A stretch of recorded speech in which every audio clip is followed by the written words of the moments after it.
Bom dia, meus amados, a graça e a paz do Senhor.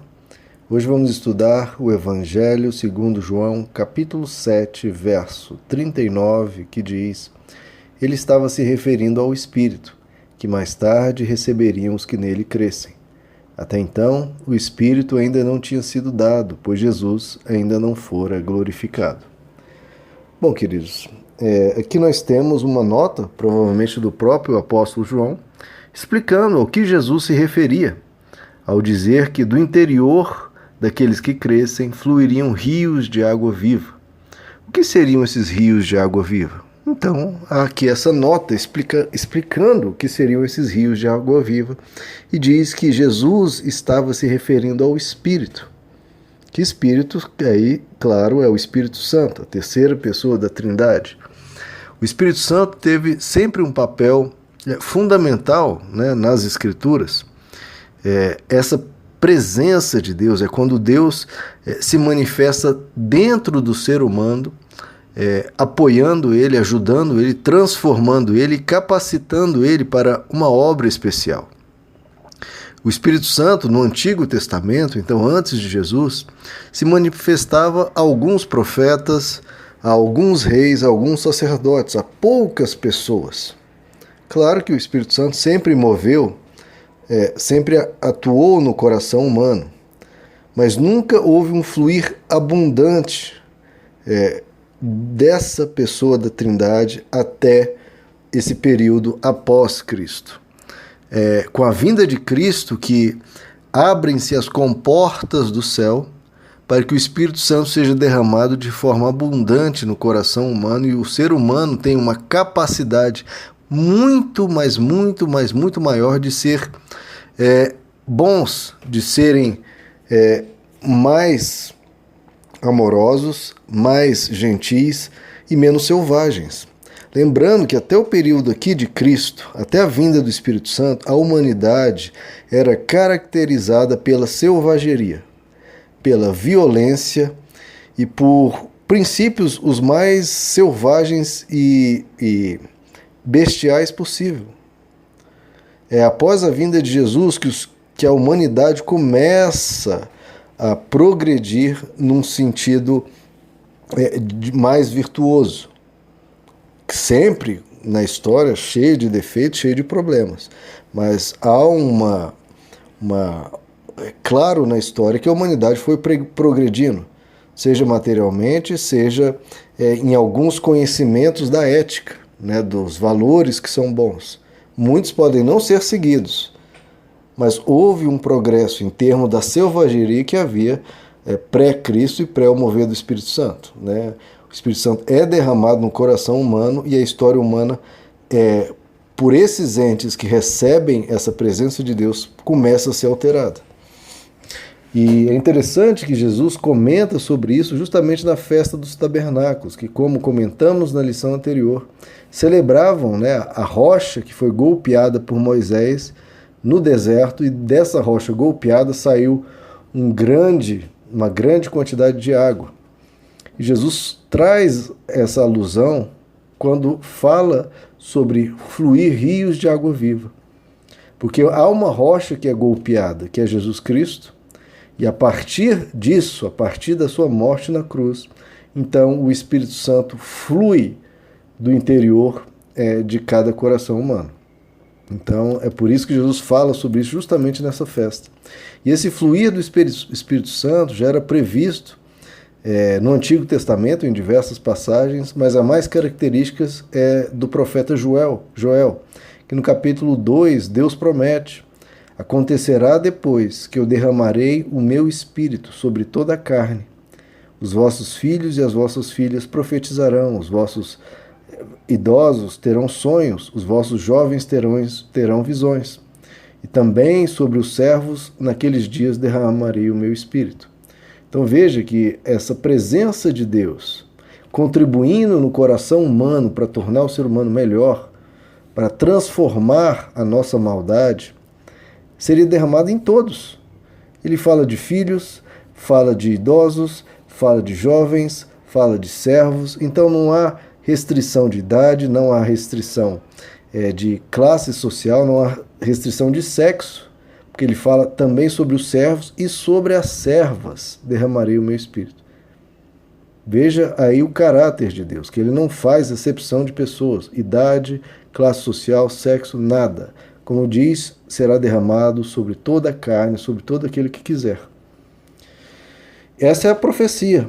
E aí vem João Batista, 500 anos depois, e diz: eu vos batizo com água, mas vem após mim aquele que é mais poderoso do que eu, de quem eu não sou digno sequer de encostar em suas sandálias. Ele vos batizará com o Espírito Santo e com fogo. Ou seja, João Batista aponta para a profecia de Joel e diz: está chegando aquele que realmente tocará no coração humano de tal forma que permitirá a entrada de Deus no coração do ser humano. Isso é feito através da cruz, né, queridos? Tanto pelo que a cruz faz no plano espiritual, de nos perdoar de todo pecado, como também o que a cruz faz no nosso coração. Porque ao ver Jesus, ao ver Ele dando a vida por nós, a gente realmente decide se entregar a Deus.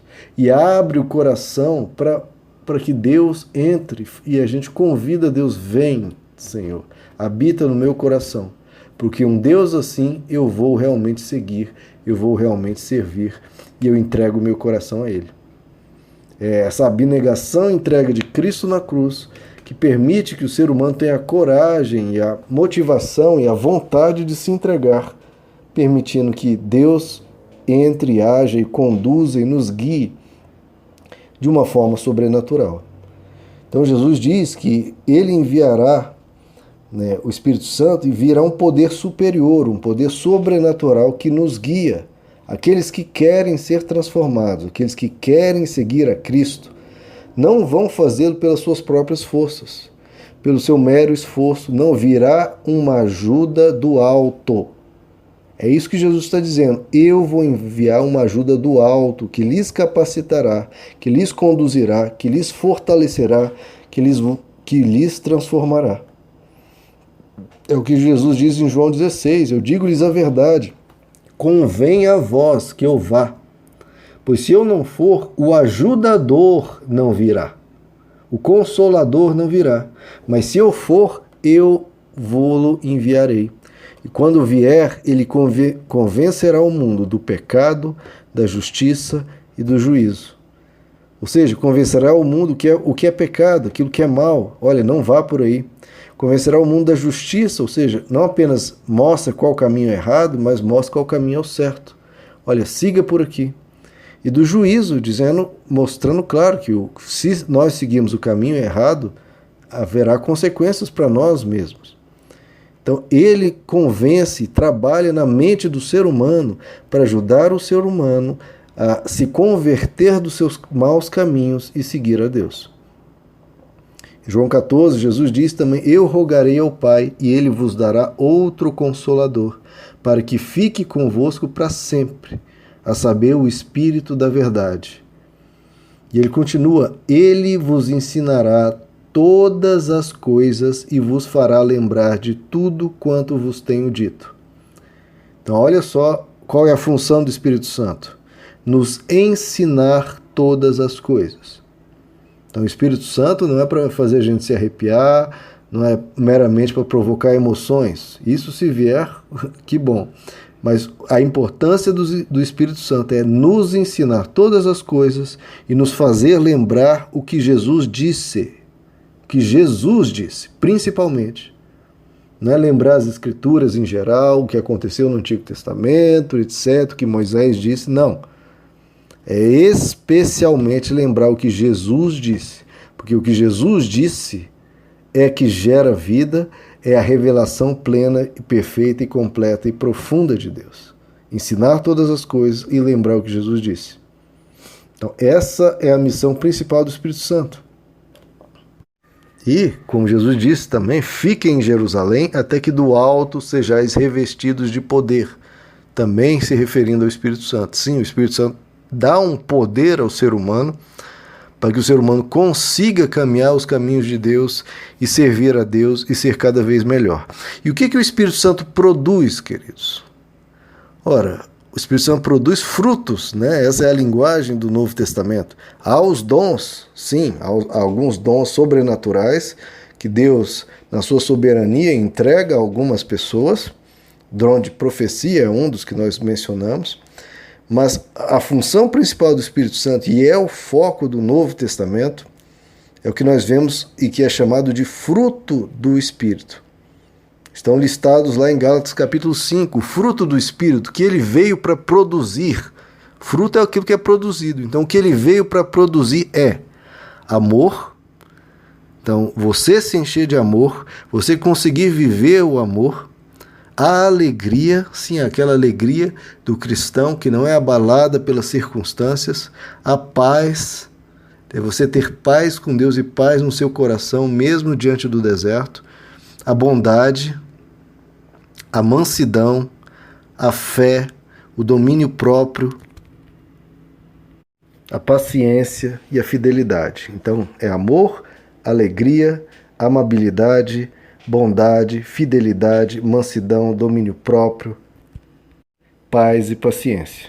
São os 9 frutos do Espírito. Em Efésios capítulo 5, o apóstolo Paulo também diz: o fruto do Espírito consiste em toda bondade e justiça e verdade. Bondade, justiça e verdade. Então é isso que o Espírito Santo veio produzir no seu coração. E para isso Deus vai te dar todo o potencial e todo o poder do mundo. O poder que Deus te dá não é poder para ficar aí jogando fogos de artifício. Não, ele pode até te dar alguns dons, mas o principal é o fruto. Te capacitar a amar, te capacitar a viver em paz, a ser paciente, a ser manso, a ter domínio próprio, a ser bom. Para você conseguir isso, meu irmão, você precisa de um poder do alto. Porque nós geralmente somos egoístas, somos mesquinhos, somos mimados, murmuramos de forma muito fácil, somos ingratos, a gente está sempre se envolvendo em contendas, falando o que não deve, etc. Então nós precisamos dessa presença santa dentro de nós para nos mover, para nos motivar, para nos ensinar, para nos ajudar a praticar tudo isso que é o foco do Novo Testamento, transformação de quem nós somos. E Deus simplesmente não dá um ensino, ele dá um ensino. Ele não somente nos dá o exemplo, ele dá o exemplo. Ele não somente nos dá o mandamento, olha, façam, mas ele também nos dá as condições. Ele nos dá uma ajuda, e mais do que uma ajuda de uma pessoa do lado nos aconselhando, é a pessoa do próprio Deus dentro de nós, nos incomodando o coração, nos ensinando na mente e nos conduzindo para que a gente pense cada vez mais como Deus, o que o Novo Testamento chama de ter a mente de Cristo. Essa transformação ele vai fazendo, à medida que a gente vai dando razão ao que ele nos fala, ao que ele nos guia. Vá cada dia, cada passo que você for dando e você recebe no seu coração, você sente no seu coração, você entende de Deus que o caminho é o da paz, o caminho é o do amor, e você dá razão a Deus e resolve segui-lo. Cada vez que você faz isso, você vai se fortalecendo cada vez mais, vai aprendendo cada vez mais e vai crescendo cada vez mais. Então dê razão ao Espírito Santo, porque ele vai constantemente falar no seu coração. Constantemente. Vai tocar na sua consciência, vai tocar no seu coração, vai te dar percepções, vai te dar uma vontade de ser um pouco melhor hoje. Então siga essa voz.